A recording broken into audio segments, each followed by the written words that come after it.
Estate, Charles Mwangu Shampagi. And tonight we'll look at 33 years of the National Resistance Movement and President Yoweri Museveni at the helm. The National Resistance Movement marked 33 years in power yesterday, or some people call it President Yoweri Museveni marked 33 years in power in Uganda yesterday at a function that was held in Tororo. We'll take an audit of what those 33 years mean to this country, on the economy, on the politics, and the social infrastructure of this country. We'll also take a look. For the first time in many years, the Uganda National Examinations Board released results for primary living examinations, and it's caused a lot of mayhem. Not the kind of mayhem that you'd expect traditionally, which is of results that have been withheld, results that have been cancelled, but this time round, it is results that show little-known schools performing much better than the well-established primary schools, especially those around Kampala. What exactly is going on? We'll discuss that as well. And disagreement of, what would you call it? A tiff, is it a tiff between Uganda's biggest taxpayer, the biggest mobile network, MTN, and the government, which led to the deportation of 3 top executives of MTN.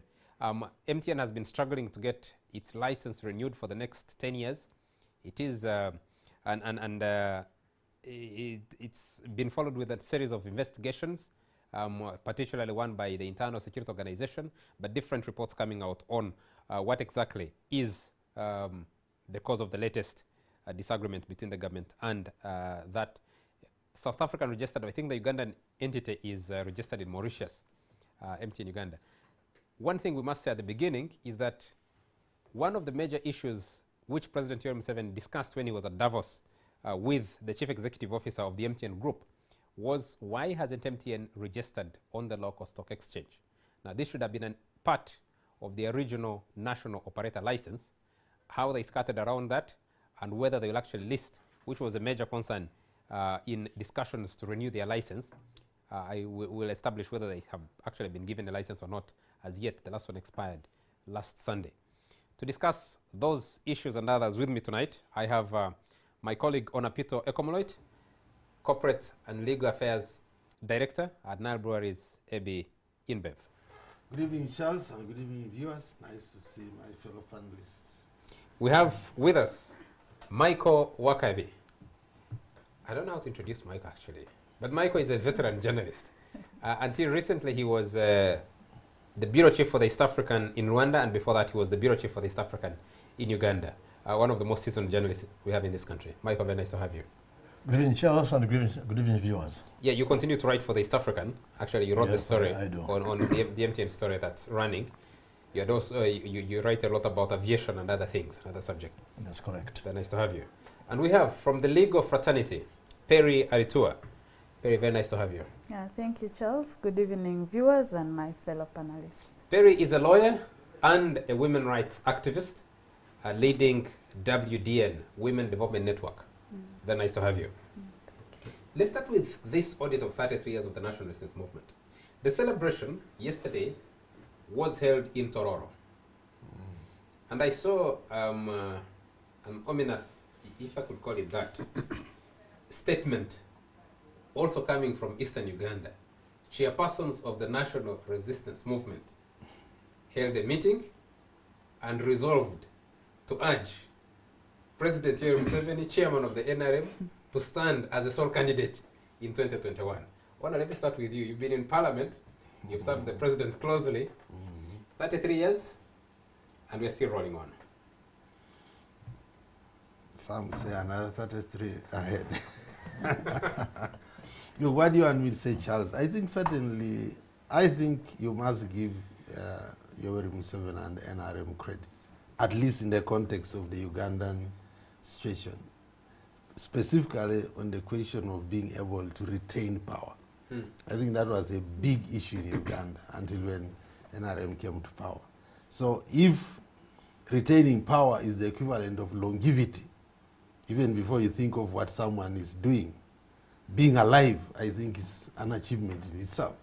So in a country where people had this sort of thought it was impossible to be in power beyond 10 years, we are counting 33, and Ugandans have almost gotten immunized against any thinking that NRM will go away. So I think certainly the NRM can pat itself in the back. Yoweri Museveni can say, look, I told you this was a fundamental change. Now, has it actually turned out to be a fundamental change? Look, I think would you call it that? If you look at, if you are thinking in terms of making the state in its image, making a new state out of the colonial state, making a state that basically is at its call and beckon, I think it has been a fundamental change. There's hardly any institution where Yoweri Museveni's imprint cannot be found. There is hardly anyone who holds power in this country who does not feel like, oh, it Mzee. So he's really made a fundamental change in making the state that reflects what he thinks. Michael, let me come to you. 33 years is not a short time. And people look to leaders who have been able to hold power for this long. They don't normally come from countries that are shaped in the mold that Uganda is. And normally, a leader who stays long usually would have a very small population. Uganda is not a small population. Usually would have a country that has resources, especially oil. Uganda has discovered oil but hasn't exploited it yet. Usually it would be a country that is generally not in as a hostile environment as Uganda is. What explains Museveni's longevity for the 33 years and the NRM longevity?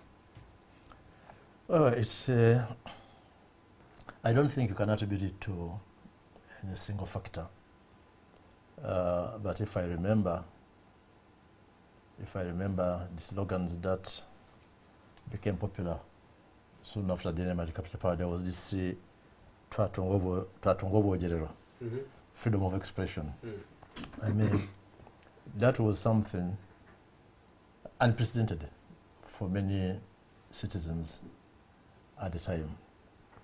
Many Ugandans were used to a state that was oppressive to the point that you don't even have the freedom to express yourself, to say what you thought or felt. And then there was also Trevor Kakutulo. We can sleep in peace. I think that summed up the social experience of Ugandans that has made them accept whatever the NRM has to offer. And until quite recently, when they felt really challenged, you can see that they are trying to claw back some of those. But by and large, the experience of Ugandans with past regimes made them accept whatever crumbs the NRM were throwing at them. It also, at a later stage, the sense of betrayal, the sense that the NRM has shortchanged us, again worked in its favor in the sense that people could not trust anybody who promised change again. So, the mantra of the devil you know is better than the devil you don't, I think has worked in favor of the NRM. I suspect that those could be some of the factors behind the NRM longevity. That one, we have given up on pushing for change the revolutionary way. We don't trust anybody. Two, the economic condition of the Ugandan has changed. I think the liberation of the economy did something fundamental. If you look at the taking away of the crop marketing boards, remember you had the cooperatives, a produce marketing board, a coffee marketing board, cotton, whatever. Right? By the time the NRM came to power, these things had literally died. That become so corrupt. They were cheating the farmers. And when the NRM liberalized marketing of produce, it allowed the producers to get a little more money than we are getting under the old system. So the economic condition of the average Ugandan, the economic freedom that I can go to Soroti, pick my oranges, come and find some space on the pavement in Kampala and trade. I mean, we might not think that that's something that makes a lot of difference, but I think in terms of democratizing the marketplace, it has contributed a lot to the improvement of the economic condition of the average Ugandan. Perry, what do you think? 33 years of the NRM, those are the political attributes. Michael raises something interesting. He talks about two things. One is that the benefits that came with the NRM coming into power, Tweba Katulo, Tungogo General, we can now speak freely, freedom of expression. But there are also areas and aspects where you think that the NRM has taken those away. Though it keeps some kind of control, you know where the freedom is coming from. So it's not like it just let it be. From the perspective of you as one a women activist, but also a young person, do you feel that 33 years the NRM earned it fair and square? I think there are a number of things that my colleagues have said where, you know, you can really say in terms of retaining power, yes.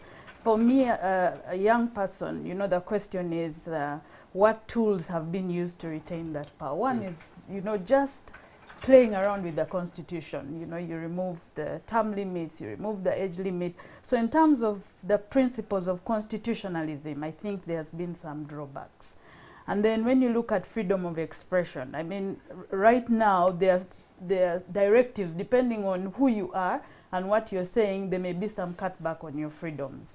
Because if your freedom is geared towards talking about taking power from the current president, you'll have some setbacks.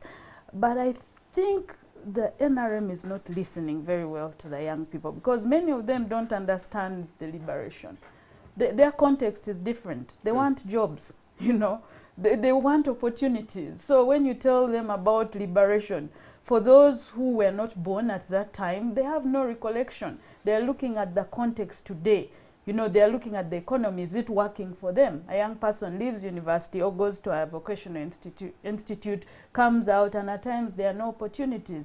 They look at inequality in terms of opportunities, in terms of growth in the regions. You know, it's not equal. So their demands right now are not the same demands that the Ugandans had then. Because then, it's true, the issue of peace was not there. Most Ugandans will tell you that at that time one could hardly sleep. They were afraid of the military. Right now, they will tell you, yes, we can sleep, but we are hungry. You know, we have no opportunities. So this peace, what is it? You know, when you have peace, you should thrive. That's what any human being longs for, that they will have economic opportunities, their children will go to school, they'll have health care, the economy will work for them.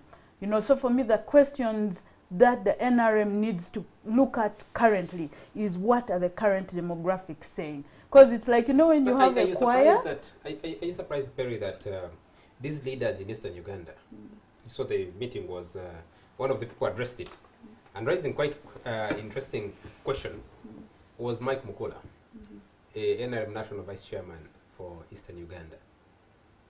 The resolution was passed. I should read from that resolution to seek to urge the other organs of the NRM to support a sole candidature for President Yoweri Museveni in 2021. For me, the question is it... So the NRM is actually thinking ahead and moving on already. One would need to dig deeper. Why are those leaders raising those questions? Is it really in good faith, or they are looking at self-benefits? Because we have seen leaders who raise some of these questions because they are looking for opportunity. So for me, it would be interesting to dig deeper. Why at this time, you know? what is the story behind this story? Mm. You know, because you look at the eastern region, let's look at its economy. Charles is from the east. You know, you look at the economy. Is it working for the people of eastern Uganda? Look at what the opportunities for young people, are they really there? How is governance delivering for the young people who are the majority in this country? For me, I think that should be what shapes the leadership question.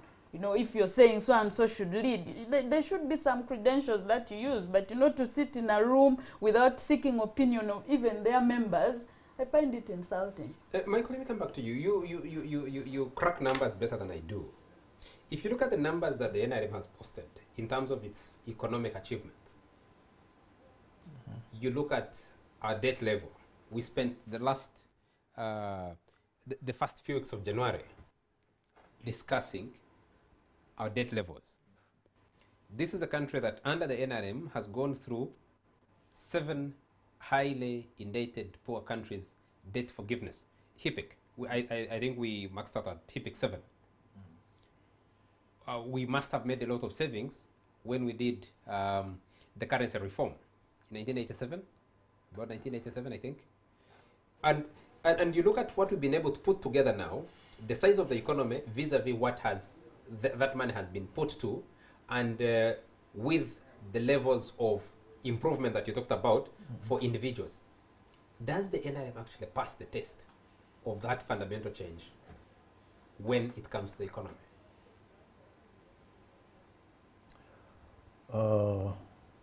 Depends on what you're looking at.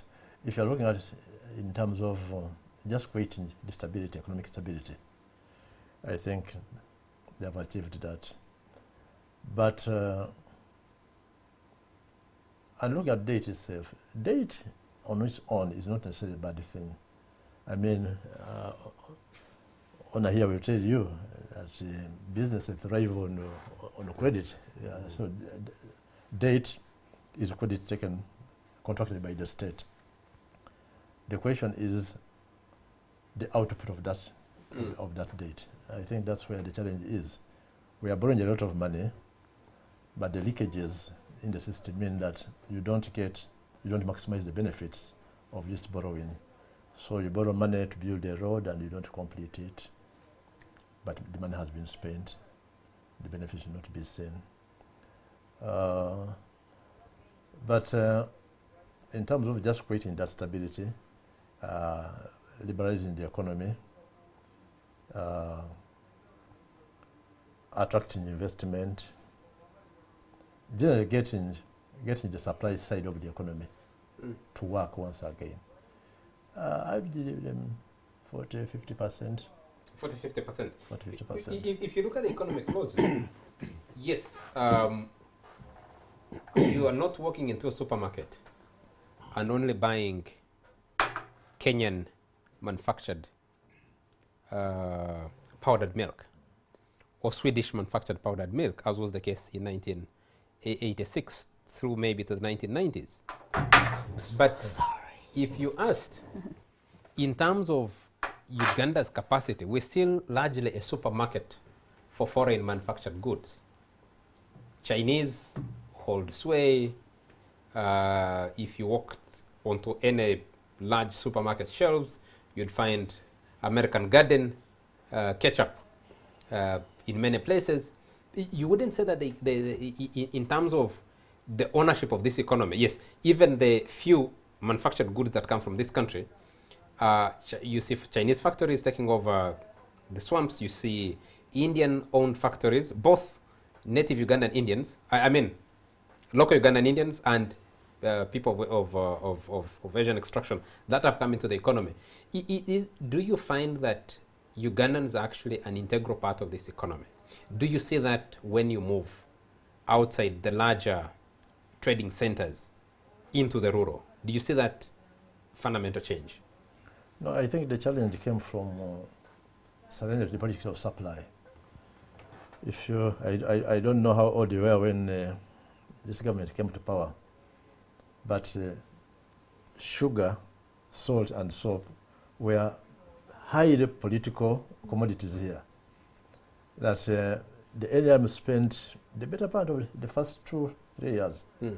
struggling to make sugar available at a price acceptable to the citizens. And the logical thing would have been to, ramp up investment in only sugar,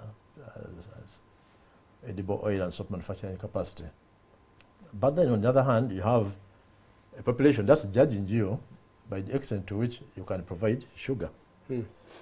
I remember when Amin fell and sugar came in, Obote became popular initially just because sugar once Was again available. became available, sugar and salt became available in the market.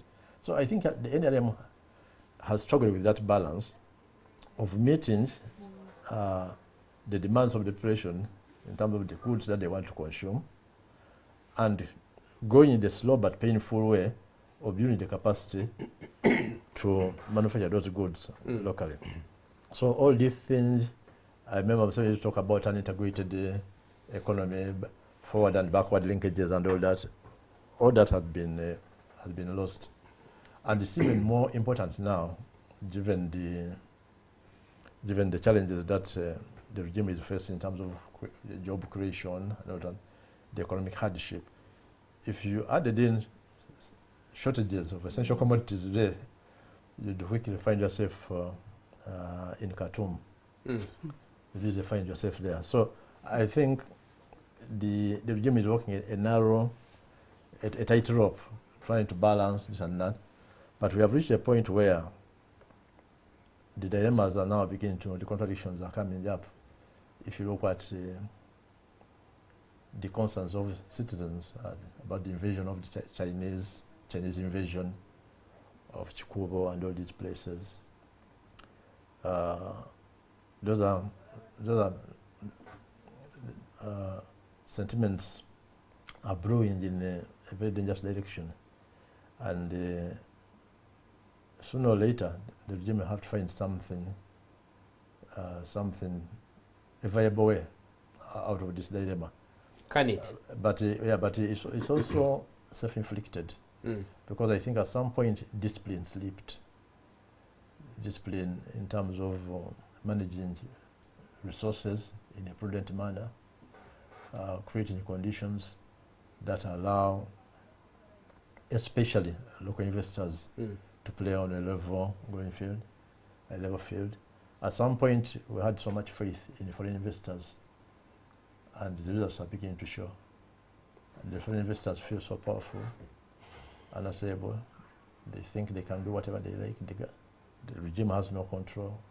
We will be discussing MTN. MTN is your biggest taxpayer. I don't know if, Charles, if that confidence Charles, I is don't being want sustained. to ask me a question. I'll just ride on the contradictions. For me, I think generally Uganda's economy, by many analysts, is a functional economy. It's a typical economy you find anywhere in the world, where there are goods, there are services. Really, in anything you would want to find in the world, you could almost find in Uganda. So the major contradictions in terms of people's economic satisfaction is a simple old question of inequality.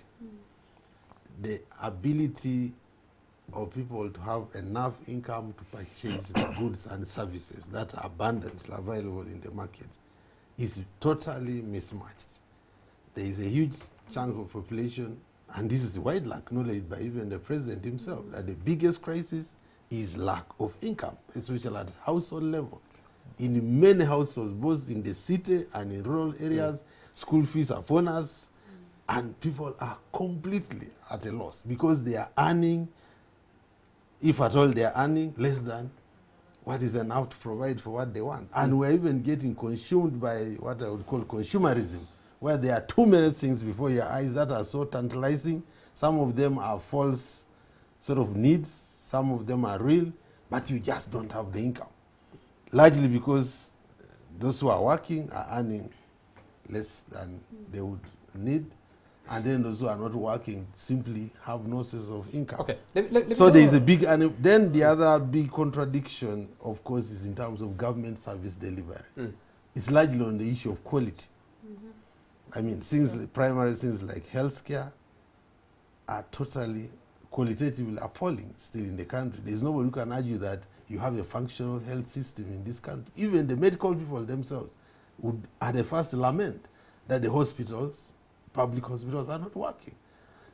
Just the other day, I had a very sad incident whereby somebody requested me to help transport blood from Bombo to Soroti to save a dying patient who unfortunately actually ended up dying because there was reportedly no blood in the whole of eastern and northern Uganda.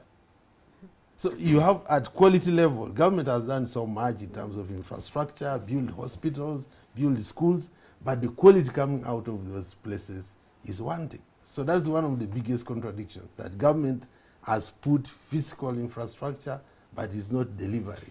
Let me just throw this out. Michael, let me throw this out. We'll take a commercial break. We'll spend another 5 minutes after the break to close this.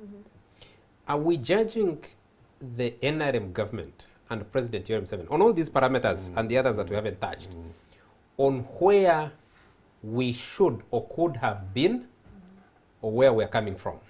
Because that can create quite a huge difference of course, in how we appreciate these things. Can we pick this up? Can we pick this up after a very short break? We'll be right back.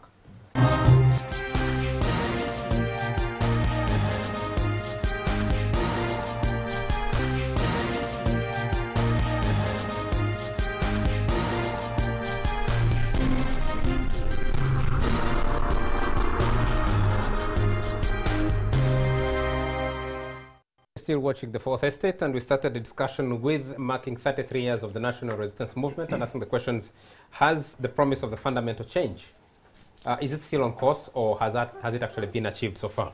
And I have Perry Aritua, Michael Wakri, and Onapito Komoloid. I put this question just before you took the break. Yes. And are we judging the NRM, especially those who judge its success, by where we are coming from, or where we could, as a country, have been? On all the parameters. Where we're coming from. Ona, I cut you short. Look, Charles, Yes. I'm actually reluctant on the economy to judge NRM. I don't even think, because the challenge is that you would struggle in this part of the world to find economies that are any better, especially when it comes to the nitty-gritty of inequality across Africa. This is a common problem. So I don't think, even if you give NRM so many years to go, or regardless of where it came from, the situation could be different. We really have a fundamental issue in the way African economies function, and that's an open-ended question.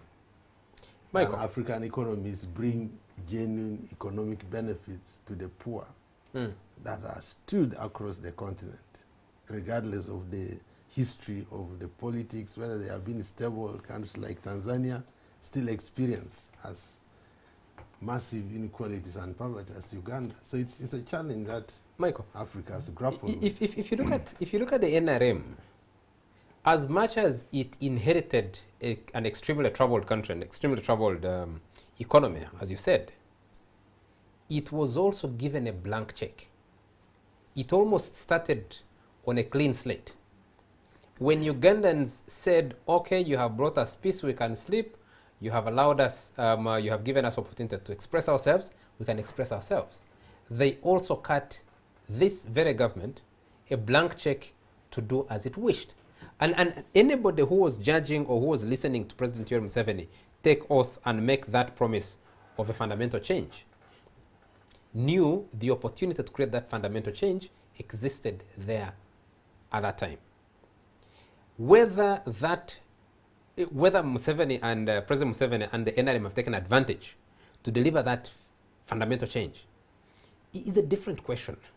Many people would say, yes, there's been work to extend tarmac road infrastructure in many parts of the country.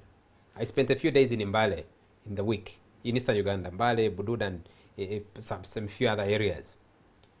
Mbale looks like the Mbale of the 1970s. And I was asking someone a question, and I said, no, those buildings you see belong to old Hajis, but actually they are poorer than they were because they're only waiting for rent to come from those old buildings that some of them are unoccupied. Yes, they added recently, and I think Usmid, they added traffic lights on one corner of Mbale town. the question is, with all this goodwill, both from Ugandans and from the international community, couldn't the NRM have performed better? And aren't we setting the bar extremely low by prizing its successes with all the opportunities that they have had and the extended period of 33 years? You know, I've had a conversation with people from different backgrounds in this country. And this conversation paints a very complex picture. Yes, the NRM had the goodwill. They could have pushed through any change that they wanted. And I think the currency reform in 1987 was one of the bold moves that... which went without question. Which went without, yeah, because of the goodwill. You had another major shift, which was the introduction of value-added tax, where it caused a lot of chaos in Ghana, and Ghana had to abandon it. In Uganda, it went smoothly. Yes. So it hasn't been challenged, really, on bold decisions. That's second. Yeah, but I think the currency reform was supposed to be the centerpiece of this economic revolution. And the currency reform flopped. It failed to achieve its objectives, primarily because the donors that had committed to support it by bringing the money, I think around $90 million at the time, to support the supply side of the economy, actually pulled out. So the 30% saving that we talked of was plowed back into the economy. It was lying somewhere, but it was plowed back into the economy. And that's why the new currency rapidly depreciated against the dollar. So that kind of unsettled muddied the waters, combined with the outbreak of conflict in the north, that long-running war. I think the NRM was scattered, if I may use the word. Scattered. You cannot concentrate on one single thing. They are really firefighting on so many fronts. And I think that also, the war in the north had also had the impact of creating uncertainty among the liberators. They were not sure that they would be there another year or two. And I think that was the onset of corruption, which of course has made it difficult to do anything which should be done. But going back to your question, even in economics, they what they call the normative approach. The normative approach looks at a perfect environment, the way things should be, and all that. But the real world doesn't operate like that. So we could say, yes, the NRM squandered its opportunities. We should have got more out of this liberation than has been delivered. But that's the rate of life. Things never work out the way you expect them to do. Perry, what do you think? I think with the issue of corruption, I mean, has been a big hindrance. And for me, just the mediocrity in terms of service delivery. You know, you look at roads, they are built and within a few months they are being repaired. The finishing, there's no paving, the dust. You know, like you travel to some cities and what makes tourism thrive are sometimes those simple things. But who is eating the roads? And that's the corruption I'm talking about. The problem with the corruption is that it's not just about, you know, a big guy. If you're talking about the road, the guy, the porter, I agree. the porter I agree. And he's also eating a bit of that road. I agree. And that mindset even of the Ugandan, that for everything that I do, I must gain something. You know, it has affected the very fabric of our economy, such that most of the institutions, the public institutions, almost don't function. I think 2 days ago, parliamentarians were talking about the health sector and how even in these so-called public hospitals, you still have to pay money. So my question was, why don't we just go back to cost sharing so that everyone knows if I go to a health center or if I go to a hospital, I will have to pay some amount of money. Otherwise, you end up having a class which cannot access these services because the fabric of society has become rotten. And for me, I keep saying we cannot only lament. we need to do something about it. How can we ensure that our young people, we start reshaping the attitudes, that when you do something, at times it's not about money, but the satisfaction of doing work well and ensuring that this country thrives, just the basics. And it goes back to things like civics. You know, we used to learn civics when I was in primary. Right now it's gone. You know, so it's simple things like that. So Charles, and one of the major weaknesses of NRM, for all it has done in the politics, was replacing an enforcement regime that was run by chiefs. They considered it colonial, dictatorial, with the LC system. The LC system is beautiful because it's elected, but it cannot be an enforcement system because the leaders of LC are inherently beholden to the people. And in the villages, it's very common for the people to threaten an LC that we shall meet on election day. So one of the major weaknesses when she talks about the society, this society lacks enforcement. It was demonized as colonial, dictatorial, but surely you cannot have a functional society which is not organized and enforced. Let me flip the question a little, gentleman and lady. The reason we had as a country a very high turnover of governments in the first 20 years of independence was partly because of the impatience. If you look at the factors that forced President Yoweri Museveni and his colleagues to pick up arms as early as 1972, 1971-72, this country had only been independent by then for less than 10 years. But Yoweri Museveni, as a young activist, was extremely impatient at the way things were going at that time. Then you have the period between 1972 and 1979 of Idi Amin. Yoweri Museveni and his colleagues were a key factor in that instability. Whatever absence of sleep, absence of freedom of expression, they were a key contributor to that because they were strugglers in the bush. That transfers to the period between 1981 and 1986, when they finally take over power. So they are contributors in the period of instability and a dysfunctional economy. Then they come to power, and are we holding them to the same standards here? We can praise the achievements that the NRM government has had. One, I think, personally, that 33 years is an extremely long period of time.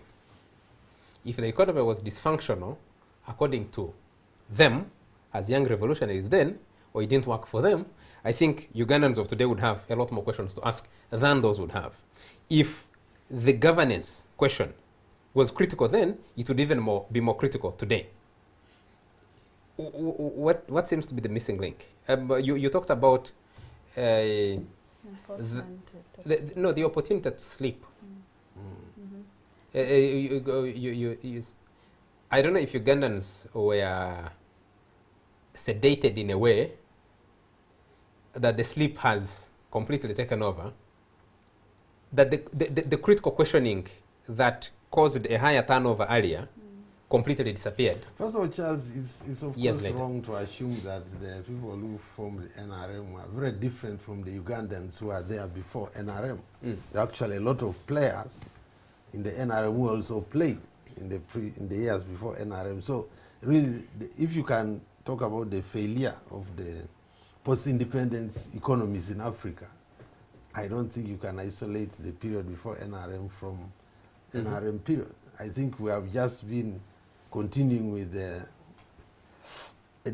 ship, I mean, that's really not been sailing in the right direction. And I still insist that why is it happening in many of our countries, you know?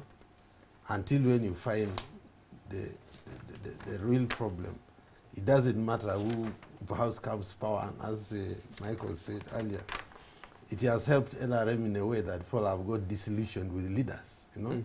They now believe that government will not do anything different regardless of who will come to power, because they have seen it at other levels of elections, at level of MPs, LC5, that you keep on changing these leaders and the results are about the same.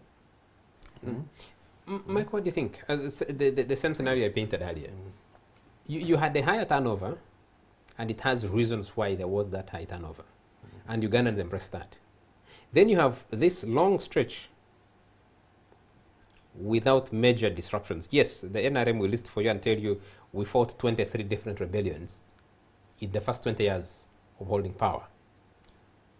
No government before the NRM had any period to have any relaxation. They were constantly fighting from one battlefront to the next battlefront to the next battlefront. And an interesting period would be a period between 1981, after the 1980 elections, and 1985, when the NRA was very active in the bush and the government of Milton Obote was struggling to hold on to power. If you evaluated or audited whatever they were able to achieve, especially on the economic front, with a period of largely long stability, would they match up, you think? No, I think, I mean, look at it this way. I think we need to go back to the struggle for independence. What were the expectations of the masses? They simply wanted the Muzungu to go away. They assumed that the moment you get this guy out, we shall be in charge of our affairs. But unfortunately, I think our leaders back then, and even today to a large extent, really lacked an understanding of how these things work, of how the state works. So they went for low-hanging fruit of focusing on retaining power at all odds, against all odds. And not much has changed in that respect. We are not willing to accept that we have failed to deliver, or we are not competent to do certain things. We insist on doing things that we are not competent to do. And that's why retaining power becomes critical, because it's one thing you can do. It's easy to do. Otherwise, running the state is something very complex, because if you look at countries like Kenya, which were capitalist, as Uganda and Tanzania went socialist and all that, even Kenya has not done much better than Uganda or Tanzania. What explains our love for? I hear that a lot. That Andrew Mwenda argues that a lot. That the other countries on the African continent haven't performed any better. Why do we love to compare ourselves with other failures? Couldn't we have cut our own course? President Museveni loved to. I think told us at the beginning that his role model was Lee Kuan Yew. Lee Kuan Yew delivered a total transformation of Singapore in about 35 years. President Museveni is almost running out of that opportunity to create a Singapore from a third world to first world. Yeah, Lee Kuan Yew made sacrifices that Museveni is not willing to make. I think Museveni is divided between his needs of today and what sacrifices he makes could deliver in the future. So I don't think many does not like to compare themselves, Lee Kuan Yew, Mandela, and all that. But we have to accept that these people operate in a different set of environments. They were unique individually.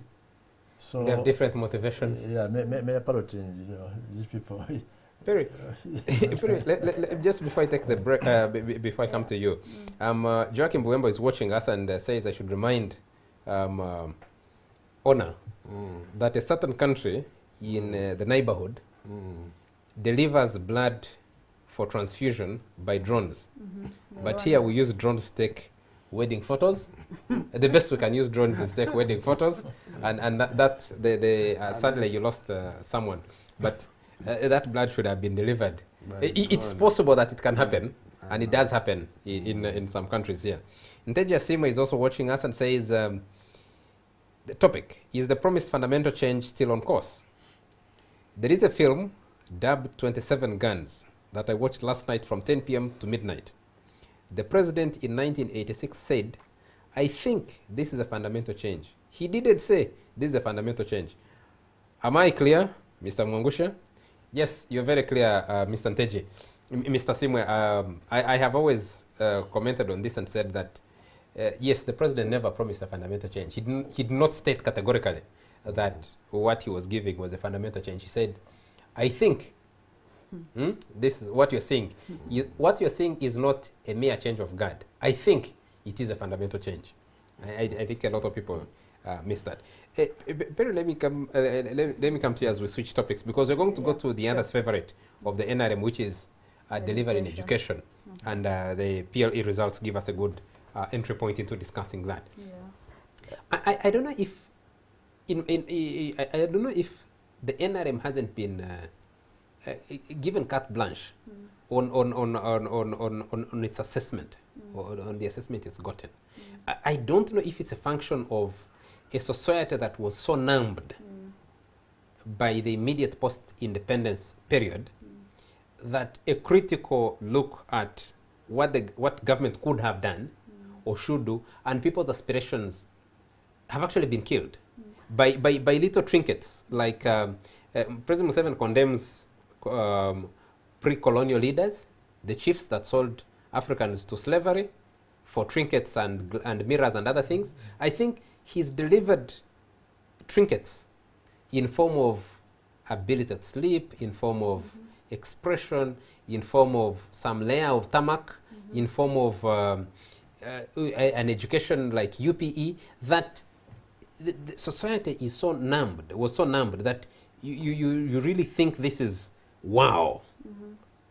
And you know what it will take for this country to get beyond that and say, wait a minute, if you get out of this country, things actually do function, and you'll find cities that are better organized than what we have here.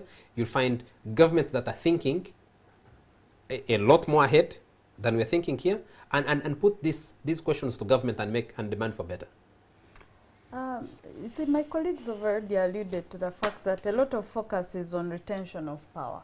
So you find even you'll find there are good policies, but the responsiveness even to do things when the policy is being implemented just amazes you. So the pillars of growth, I think, have been sort of just left wayward. Laws are put in place, no one really enforces them. You want to access services, the civil servants, some of whom, some majority don't even care that this is a job. They should be doing this for the good of the country. So just the value system, the attitudes towards making this country better, I think, are very shallow. And then we have very low ambitions as a people. The mediocrity, that's why I gave an example of roads. You do a road and there's no paving. They're just things that you think should be done. Let me say this, and the people who funded this project shouldn't get cross with me, but that celebrated bridge on the Nile is extremely bumpy. Exactly. And it's been less than 3 months since it was launched. Yeah. It's extremely bumpy. So you find, for instance, that most people tell you Uganda has good policies, but it's the implementation. So just the lack of commitment, where people just do things for the sake, people don't care about quality and being effective and being satisfied with a thank you. Most people want a thank you to be an envelope, so just the I don't care attitude has affected this country greatly. And then just the lack of responsiveness. Someone is given a job and they're told, okay, maybe you are supposed to do this road, the road has gotten a problem, it needs to be refixed. And the person pretends that they have not heard what you're saying, So they don't care because there are no repercussions. Exactly, or you've not given a kickback. So it's, I think, in terms of moving forward, we need to go back to that drawing board. That's the compromise we paid for. But the politics of longevity are paid for by allowing this mediocrity. Of course, because that's why when you raise the issue of the chairpersons of the East already saying this is our candidate, I asked whom did they consult, because I assume they have a constituency. So people are ready to seek like direct benefits, individual benefits for the bigger job that they're supposed to do for the public. That's the sad thing. Let's switch quickly. I have parents here. Ona, let me start with you. What do you make of the controversy over the PLE results? Look, I think we are victims of illusions in terms of what constitutes academic success or even success in life. And this results mania has been allowed, especially to play out in the media to the detriment of the country. Schools have decided to commercialize results publicity in order to attract more kids. So there is now, it's not just enough to have your child pass an exam. The school wants to project itself as producing the best aggregates because they want to attract more children. It's a business. So what you're actually seeing as a results crisis is a business rivalry of the schools. And I think this is very dangerous. I can't imagine that the Minister of Education to this day cannot stop schools from publicizing their results. To what point in terms of really helping the kids? It helps the schools, it doesn't help the kids. So, look, most of us, we all went to university. At that highest level, you either have first class, second class, pass or whatever, and you go to the job market. So what is this obsession with a 4 versus 5 versus 6? I think even they should be now need to reformulate the way in which grading is done to go for divisions without aggregates. Michael, what do you what's think? the difference? If you get 12 and you get 4, at the end of the day, if you can all have a fair chance in life. Michael, were you surprised by this latest controversy? Because the schools that you expect would be on the top. Newspapers, it's crisis times when results are being released, because to have people to go through the results, to tabulate and to compile top performers. You have parents, like Ona says, you have schools, directors, mobilizing their candidates. Either they will take you to their home or they'll bring them to school and there's a celebration. Now, a lot of that was significantly disrupted by the results that UNEB gave. No, but I think the question that the public is dealing with is more fundamental than that. The public is questioning the integrity of the results. Because the top schools haven't gotten, are not where they thought they would be. Yes, but one could as well ask that what happened in those other schools that have been performing poorly? What happened this year that all of a sudden they come up? And if you say that that those schools have been cheated in the past by the urban schools, I mean, you are admitting guilt. You are admitting that this system is open to manipulation. It's not that straightforward. And you know, the explanation coming from UNEB, some of the explanations, to tell me that they changed the system. A bell curve and whatnot. Where I come from, if you tell me that a credit is 60, is 60%, distinction is 75%. So why are you going to a bell curve simply because people have performed very well? Are you penalizing good performance? Good performance. And that has been a problem for a very long time, even long before the NRM, because our capacity was limited, and there was some element of rationing. So people have performed so well. I've got 100,000 places in secondary school, and I've got 200,000 people that have passed. What do? You must save them. Yeah, find a way of elimination, which I think is a very bad system. It's unfair to the learners. Perry, the saga. I think it's good the parents have petitioned, because that means they engaged in the process of education of their children. And I think UNEB should actually give them information about their scripts. You know, because in the and you see, when you look at these results, you'll find that the UPE schools still did not perform well, because the results, which according to UNEB, only 6.6% of the UPE schools had Division 1. You know, so that means even as we are talking about the top schools not performing well, the UPE schools still did not perform well.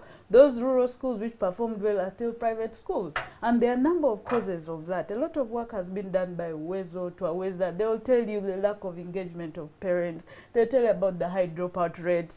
I had the Minister of State for Education and for Sports Sports and Education saying the absenteeism of teachers is alarming. You know, so we know the problem. For me, the question is, what do we do when we know that there's a problem? And it would also be interesting, as Wakabi has rightly said, you know, what changed? What changed in those private schools in the rural areas that made them perform better? You know, those questions need to be answered. But for me, I'm happy some parents have petitioned, because that's the civic engagement is part of growth. But also I disagree with you on that, because I think one of the problems we are facing in this country is some kind of anarchy outside politics, whereby people are challenging everything. So if UNEP cannot be allowed to have the last word, so who should have the last word? Let them produce the scripts. Generally, for society to function, it doesn't mean that everyone will be happy, but there must be somebody to make some decision. You share my opinion. Somebody must make a share my decision. opinion. If we start questioning UNEP, then what next? No, but if you What listen next? to the argument of these parents, the pattern has been that these schools have consistently performed well. If you subject your child, and they have a right to if petition. you subject your child to an exam set by UNEP, then UNEP calls the shots. Yes, but if you suspect, but we know that UNEP Ona shares my opinion in one fundamental aspect. This sense of entitlement, especially of elite parents, for me, who think because they are paying top dollar to send their children to those schools that will deliver them A's, is problematic, number one. Number two, if you did a search and look for those A-listers, the students who scored 4, aggregate 4, aggregate 8 in O level, and on those who got 24 at A level, USCE. If you look for them, you'll hardly find them. You know, because there's a picture that's been trending on social media today of a boy seated next to out in the compound on a cooking pot. In a very modest environment. He's holding his book, and his eyes are bent in that book, trying to read. I think those kinds of environments have produced more meaningful Ugandans who have struggled and made something out of themselves than this obsession of parents delivering their children at 4 a.m. But that's generalization, Charles. To provide the pre-education. I mean, earlier you are talking about a dysfunctional society, which is again obsessed with producing force. What are these force? The correlation between force and dysfunctional society. I don't disagree. What I'm saying is that for me, I think it's important the parents have petitioned. One, it actually may give UNEP the credibility that it deserves. Because if they find out that some of these parents are complaining, yet the results are actually what the children scored, it will stop this debate. But where I agree with you is that those fours necessarily do not produce the kind of Ugandans that we are looking for. We are looking for educated Ugandans who will contribute to this country, not just the fours. We're looking for people who will have other values apart from just the education they get in a classroom. Michael? Yeah, you see, when you said that UNEP should have a last say, you are assuming that UNEP is an island in this country. We have just been following the probe to the Bank of Uganda in the parliament, and it paints a very disturbing picture of an institution that we thought was above all these different things. So it's wrong for you to assume that UNEP is entirely blame-free, that the guy is an exception. No. As Perry says, the only thing that can risk this is for them to open the books, let parents satisfy themselves that yes, their kids actually failed. And it will end the debate. So you are suggesting before the release of results every year, No, parents should first see the script. No, You are only for setting a this precedent. case. You are setting a precedent. No, for this case. I'm talking about for this case. You know, it has happened before where people question and their papers are remarked. So the only way you can risk this, if you allow the by schools to open the books this time, next year there will also be others who will be aggrieved. No, once they know that what comes out of UNEP is credible. There's been intense debate. Until now, a lot of debate over results was around LDC. How LDC does that backcourse. How people qualify, how they fail. They petitioned and petitioned and petitioned. And I think the winner has finally been that LDC has said, we will run things the way we think we should be running them. And we should be let to run things the way we think. Because the thing you raised, if these, over the last 20, 30 years, we've seen a lot of students who come out as holders of, scorers of 4, of 8, of 24. And first class. First class degrees. When you go to trace the work these people are able to deliver at the end of the day, you wonder if there's a But correlation. that's There's a crisis. No, no, no, it's not a Charles. generalization. Universities have been struggling with how to select students to get into the university because they found that someone comes in as a star performer, when they arrive inside the university, they can't perform. But is it the problem of the child that the system is such that they are taught to cram and pass exams? Because that's also something we should be interrogating. These children actually cram for these exams because the system does not allow them to think. You know, the context does not allow them to question certain things. Recently, when my son was in P6, they gave him homework and they asked them what are the roles of mom and dad. And his context is different. There are things his dad does which I don't do. But the curriculum is such that mom performs certain roles, dad performs certain roles. So what he sees is not reflected in what the teacher is telling So him. shouldn't Shouldn't your engagement as a parent shift from results to how you're talking about that For me, engagement? both. You're talking about that Both. engagement. When did that engagement disappear? The engagement between Go ahead. Go ahead. the engagement between The engagement between the parent and the school and the teachers to make sure that the teaching that is delivered to your child is wholesome. You know, it's the curriculum. Because they tell you these are the answers that are expected. So when you're even doing homework with your child, he or she is going to tell you, no, the teacher told us this is the only answer that will be marked correct. So we have a problem. We don't teach our children to think. Well, Charles, And that- for me, I'm partly happy with this UNEB crisis because I'm not, increasingly, I'm not a believer in centralized exams. Because I believe there is only one exam, that is life, whereby everyone is allowed to face it. So maybe all institutions should just have entry exams, and this obsession, the centralized exam, will just not be there. I have some callers. I need to listen to them. I think the subject on education is intriguing a lot of people. Hello? Hello? Hello, Yes, yes, sir. Your name and where you're calling from? my name is Henry. Yes, Henry. Keep it brief. I'm calling from Nigeria. Yes, please. Keep it brief.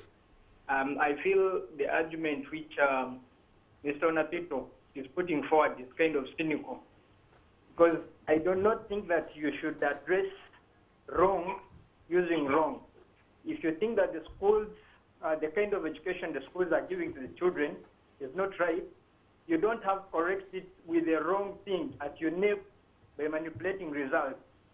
So the system should be clear. If the results were manipulated because they are trying to correct some wrong, then that can't be the right thing to do.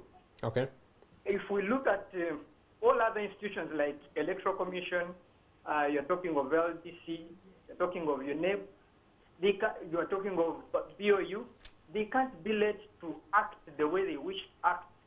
Yeah, they have to be some checks and balances to make sure that these institutions are doing the right thing. So they can't be the alpha and the omega. Thank you very much, Henry. Do you have another caller? Hello? Hello? Okay. Ona, how do you respond to Henry? I still maintain that Let me just take this other call and then you respond at once. institutions. Let me take this other call. Hello? Hello, good evening. Good evening. Your name, sir? Yeah, my name is Daniel. I'm calling from Entebbe. Yes, Daniel. Keep it brief, please. I'm just wondering, what is the fuss with parents paying a lot of money for kids and expecting good results? So if I take my kid to Harvard University, say for example, it is a university that is known that it will deliver. If I take my kid there, I expect the kid to come out with good grades. You know. So what is the problem with me taking my kid to Kampala parents? Okay. You know? Why are people coming up to say, these people who take kids to expensive schools expect this? Because they are good schools. I take my kid to Harvard because I expect this. You know, that is it. What is the fuss with us taking our kids to good school? Thank you, Daniel. Good question. Yeah, that's a fundamental. That's an important Yes. question. Thank you, Daniel. Yes, Ona, you respond. Look, for me, I think global exam institutions are fairly above board. And look, for example, there are many exams that are by correspondence. these professional exams, you cannot question the results. You don't even have the ability to reach the examiners.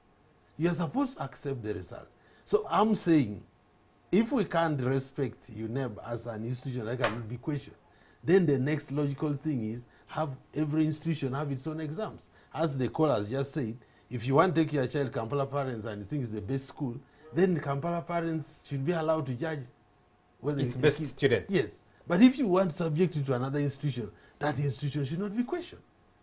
I don't think you can compare UNEB with the Electoral Commission and all this. It's more like it's like a religious institution where it's really assumed that it knows what it, and you cannot question it. And it has had a history spanning decades. So if you start now saying every parent should go and look at the scripts, then UNEB is finished. UNEB is finished. Michael, these two callers, Henry and Daniel, I think are following the same strand. Henry says Onapito's argument is cynical. It's kind of cynical. And he says there's need for checks and balances. And you're the one who hinted on the probe, the Kosase probe into Bank of Uganda and the closure of banks, because Bank of Uganda had insulated itself or projected itself as Untouchable. untouchable. compare the UNEB two. is the same. Yeah, I hear you when you say the institutions like the Electoral Commission, like Bank of Uganda, cannot be compared with a professional institution like someone setting Are professional they They're standards. all institution. public institutions. Daniel says, if they take their children to a school they expect results, why should anybody fuss about that? They pay the money because they expect the results, and they should demand. I mean, he has a point, because what we are dealing with, the way this thing has been framed, it comes out looking like social envy. Somehow you have a grudge against the expensive schools and the parents that take their children there, and so you are getting back at them through the examination system. But coming back to Honor's faith in UNEB, look at this country. Look at this country from the church, the Kilaje, and who is credible in this country. I don't think there is any single institution. The culture of abuse of power is so rampant that you cannot take anything for granted. We cannot say that UNEB is unique and different from the Electoral Commission, for instance.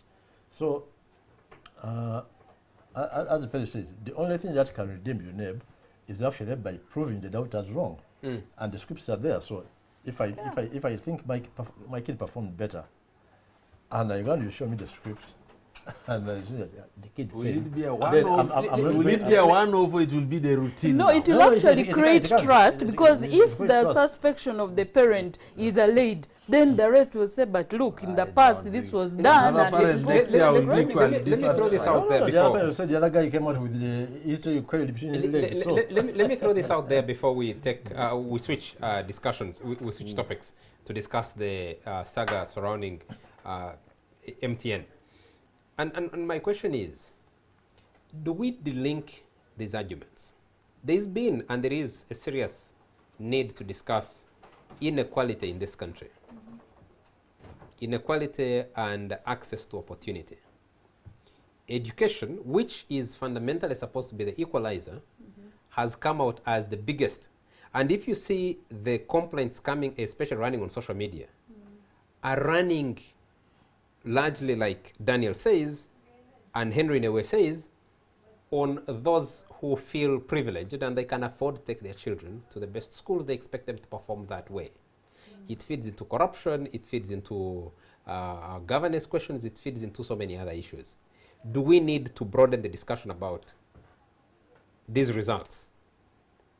Because if you condemn the children in those, nobody expects that someone from Kavala Soke should have scored a 4 and someone at Kampala Parents gets an 8, or Kampala Parents or whatever, City Parents or whichever other big schools could get an 8. And so say, how is that even possible?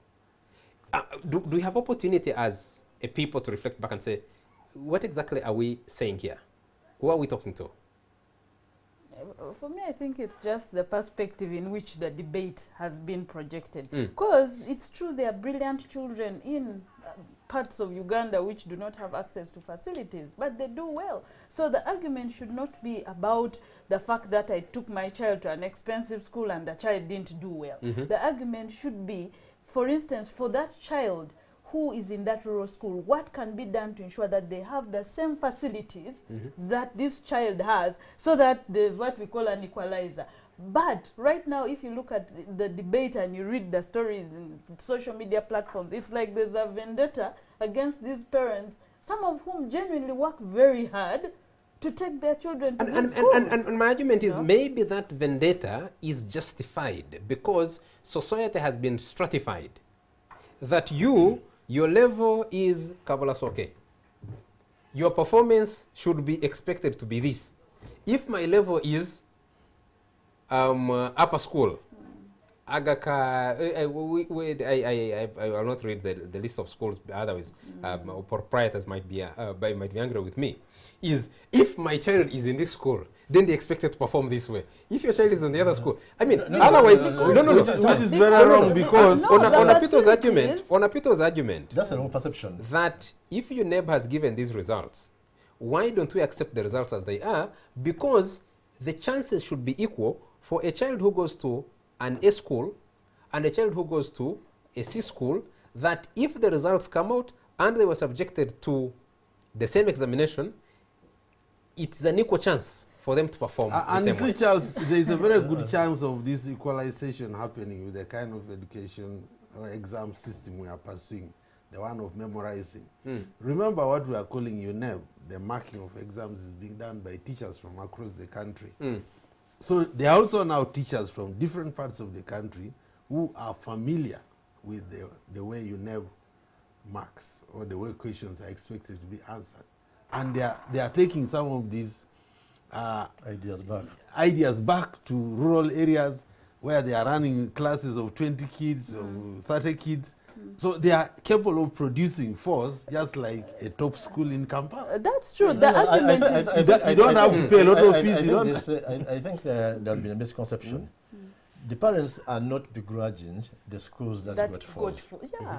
Their issue is that What has changed? The result was not fair, because if you got these private schools, the kids are classified according to ability. You have a class where you expect that you get fours. You have a class where yes. Isn't that entitlement, Michael? Isn't that No. entitlement? Isn't that a feeling of entitlement? I mean, no. And these kids go through exams. They go through exams, several exams during the year, and their performance Throughout is the year graded. So seems okay. you have a certain level of expectation. What informs that level of expectation?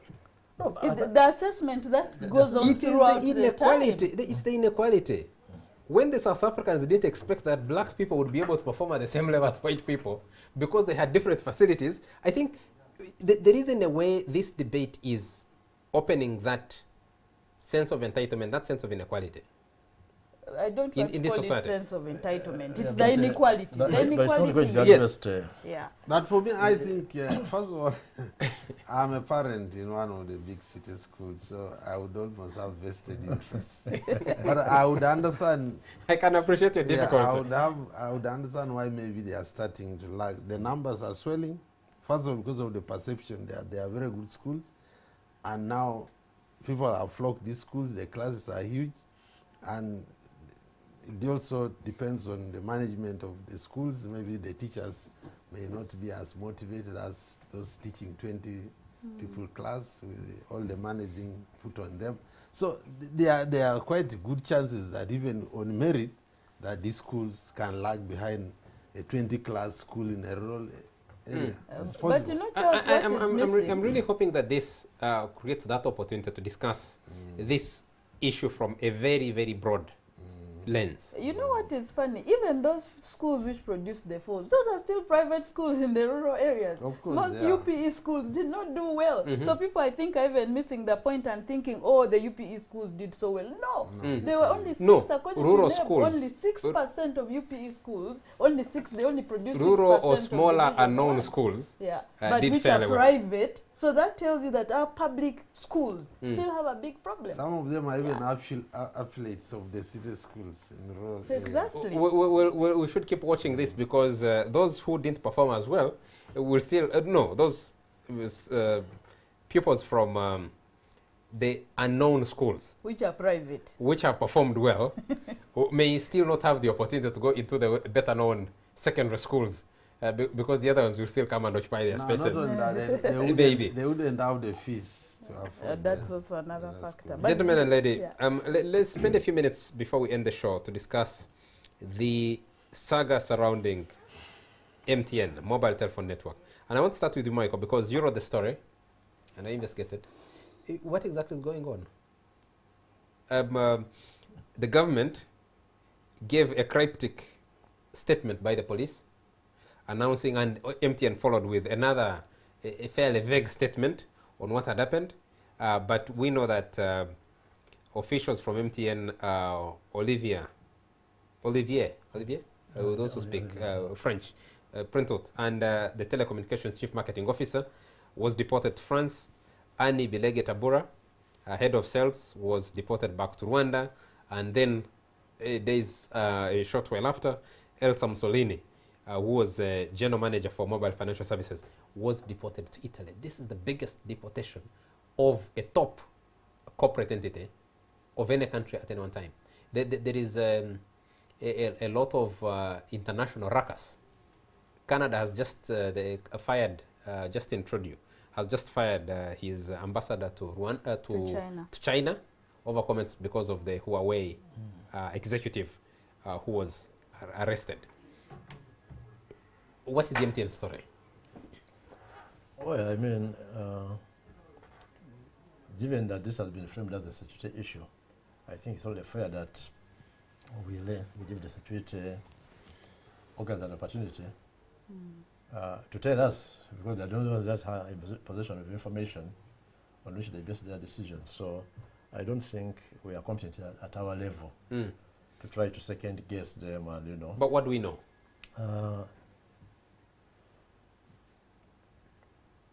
I don't think I know anything about the deportations apart from the fact that people are deported. They are alleged to have engaged in subversive activities.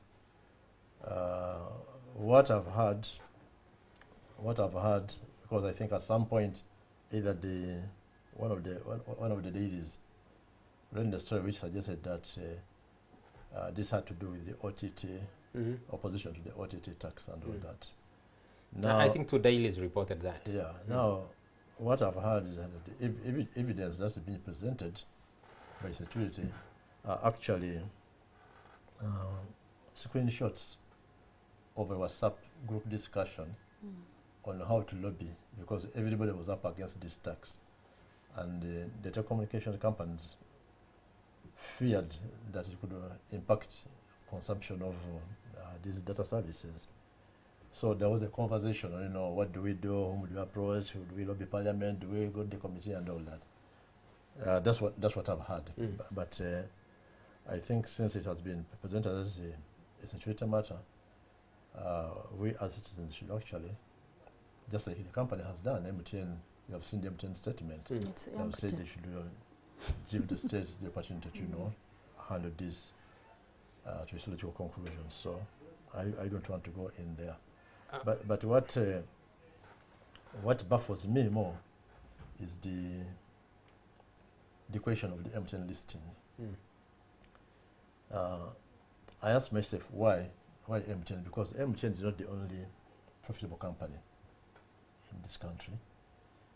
There are companies that were privatized back in the 90s with a clause that they should list at least 20% of their shares.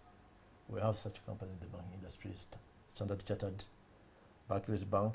In the financial sector, I think only Bank of Baroda and Stanbic have fulfilled that condition. And yeah, but DFCU also is listed, but it's not. It didn't have that condition. It didn't have that condition. We have the sugar industry. I've heard about Chinyara, where even the shares that had been preserved For listing. were sold back to the company. And I think that's what has happened with Kachira Sugar as well. So you ask yourself, if you're really keen on local ownership of in these enterprises, then why did you give back what you could have kept? That's one question. But even then, I don't know whether listing companies on its own would give Ugandans a big stake in these firms. If you look at the current ownership of companies that have already been listed, look at Stanbic.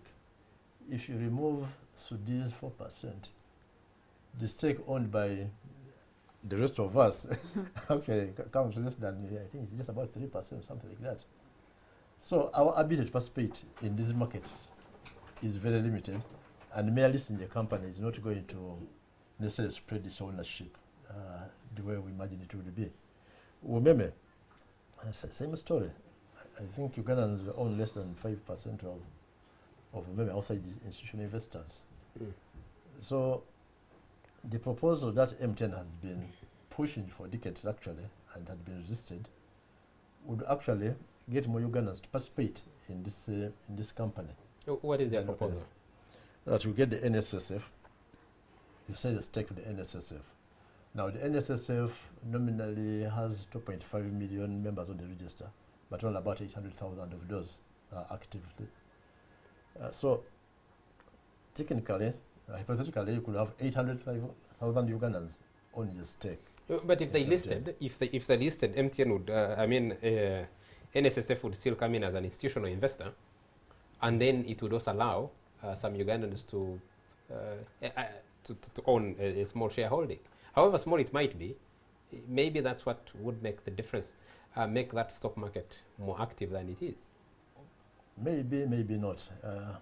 If you look at Tanzania, was it 2015 when they put Vodacom on the market, when they forced Vodacom to list?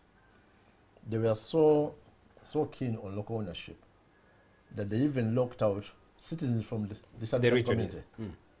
And that listing initially flopped. It was undersubscribed.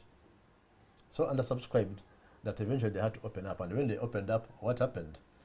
Offshore investors flooded in. It did not make much difference. So I think... not even for those few locals who were able to buy it.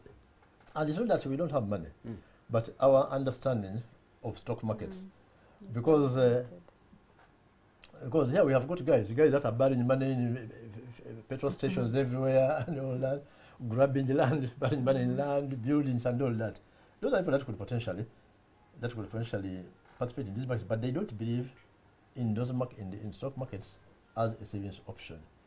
Finally, yes, I don't think the level of local participation in the capital markets can be detached from the national savings rate. What are our national savings as a percentage of GDP? Less than 10%? Less than 10%. So that gives an indication of our ability to actually accumulate money that can be saved. I hear you from a strict economic business sense, but what gets more people participating, what grows that stock market, if major players that are netting a lot of profit are not listing and allowing for those opportunities to be explored? Because partly it's education, partly it's opportunity.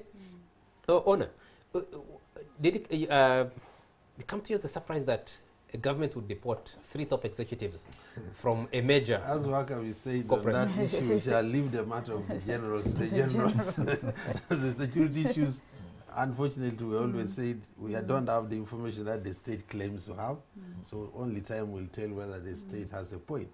So we can only discuss the common man's issues of listing. One, I have to make a disclaimer here. I'm associated with one of top companies that could potentially be in the list of those that would be argued should list. So my views should not be construed to be defending either non-listing or listing by my employer. But I would say I am not an economic nationalist. At least in Africa, it has not worked. It's actually so ironical that we are now saying these companies should allow Ugandans when they were 100% Ugandan. Only yesterday, the telecoms was totally controlled by Uganda, 100%. But for all the reasons we all know, we failed, for lack of a better word. Now, when we invited foreigners, you can put that in quotes, and they make something work, we suddenly say, why shouldn't Ugandans be owning this? I mean, there was UTL here, which I think is supposed to be a Ugandan thing. I can't say it has failed or it's failing, but it's not as competitive as maybe MTN. You know, someone, Joachim agrees with you there. He sent a message and says, why is Uganda spending so much energy struggling with MTN instead of making its own UTL work? Absolutely. UTL started off the same foundation as Safaricom, so UTL should be bigger than MTN. Or even, what can stop us from forming another mobile company that is 100% Ugandan and convince Ugandan users to say this is the best? We are in a competitive environment. So it's attractive to condemn foreign companies for repatriation, but it's first of all is because unfortunately we are disorganized. The other good thing is that these companies are listed elsewhere. So those who have really good money and want to buy shares in them can find them in those other markets. Yeah, but I'm saying, fine, let's list them if there is a case for listing, but I don't think it's a solution. The solution is, first of all, we need efficiently run Ugandan businesses before we even start clamoring for those which we say are foreign. Yeah. I agree with Wakavi and Honor that the statement from MTN did not give much information, so it even made it difficult for one to comment on that matter. Of course, many people just hoped that the guidelines for deportation were followed. That's for me is the issue. But in terms of really the stock exchange, it's an area where most Ugandans have no knowledge. You know, people don't know how it works, and yet those who are in will tell you it actually can make you a rich person. The things like treasury bonds, no one knows, not many people know how it works, yet those who buy treasury bonds from Bank of Uganda will tell you they have actually made money. So I think we need to invest more in exposing opportunities for investment to Ugandans, so that those who have an income don't go with the usual investments of real estate, but invest in these other opportunities where there's less risk and where they'll earn an income. I think my comment on that is that I think government is acting weak on this subject. Yes, policy can shape participation and involvement of citizens in an economy. It wouldn't be bad policy to push companies, foreign-owned or local, to list a portion of their shares, especially foreign-owned, to list a portion of their their shares on the stock market for other people to participate. Yes, like you said, it creates opportunity and can actually turn fortunes for people who have the knowledge, who might have the resources. What Kenya did with Safaricom, banks went out of the way, lent money to people to participate in the Safaricom IPO. And Kenyans were able to, especially Kenyans, were able to own a portion of Safaricom, and they have made a return out of it because it remains extremely successful. I don't see the reason why these former government-owned entities or these businesses that get licenses from government can't list a portion of their shares. Even if 20 Ugandans, and now I think the only shareholder of MTN is Mbide, Charles Mbide.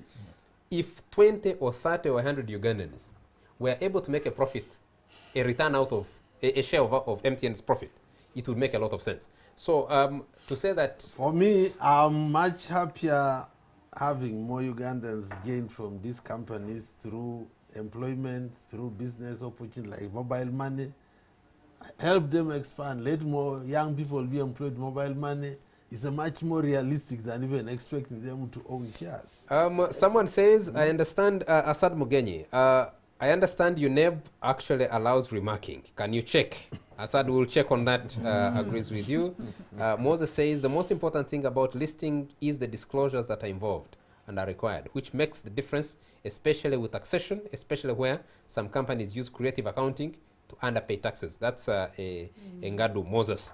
I have a message from, a message from Teja Sima. He says, please, Charles, UNEB is UNEB. Your schools, this is Stephen Asimwe, your schools in Kiko got fair grades. Can they petition? Last week, Toro United defeated KCCA. Can KCCA petition FUFA?